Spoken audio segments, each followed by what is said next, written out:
রাস্তায় যেতে যেতে একদিন সুখ আর দুঃখের দেখা হয়েছে। দুঃখ তখন সুখকে বলছে, সুখ রে তুই কত ভালো রে, তুই যে ঘরে থাকিস সেই ঘরের মালিক কত আরামে থাকে, তুই দই রসগোল্লা কত কিছু পাস, তুই কি ভালো রে।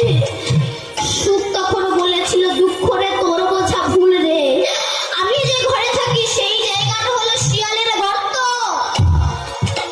শিয়ালের গর্তে যত হাড় পড়ে থাকে মাংসের, আমি যে ঘরে থাকি সেখানে তো মাংসের হাড় পড়ে থাকে বল।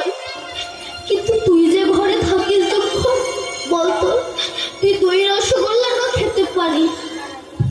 একবার ভেবে দেখ, তুই যে ঘরে থাকিস সেই ঘরের যে মানুষ, দুঃখী মানুষটা দিনন্তে কত কষ্ট করে বাড়িতে এসে গোবিন্দের মূর্তির সামনে বসে বলে, হে গোবিন্দ তুমি কি আমাকে দেখা দেবে না দয়াময়?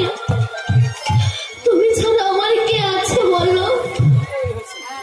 মানুষ প্রথমে গোবিন্দকে বুঝতে চায় না, কিন্তু এই নাম সাগরে যখন ডোবে তখন তারা মনে মনে ভাবে, কেন এতদিন প্রভু আমি তোমার নাম করলাম না?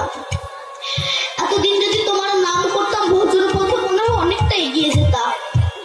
এটা তারা মনে মনে ভাবে। কারণ ভক্তের যখন কষ্ট আসে তখন কিন্তু ভক্ত তখন ভগবানকে ডেকে বলে, ভগবান আমি তোমায় এত ডাকি, তোমায় এত ভালোবাসি, তা সত্ত্বেও তুমি কেন আমাকে এত কষ্ট দাও, এত দুঃখ দাও?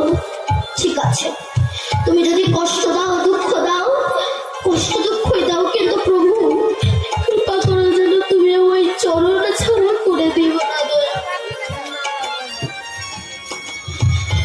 পরাশরী কলাটা ছাড়িয়ে কলার শ্বাসটা ফেলে দিয়ে খোসাটা কৃষ্ণের মুখে ধরে বলছি, কৃষ্ণ খাও। এদিকে বিদুর স্নান করতে এসেছিল, শত সহস্র একটা ছেঁড়া কাপড় তো স্নান করছে, একজনা খবর দিল তোমার ঘরে কৃষ্ণ এসেছে।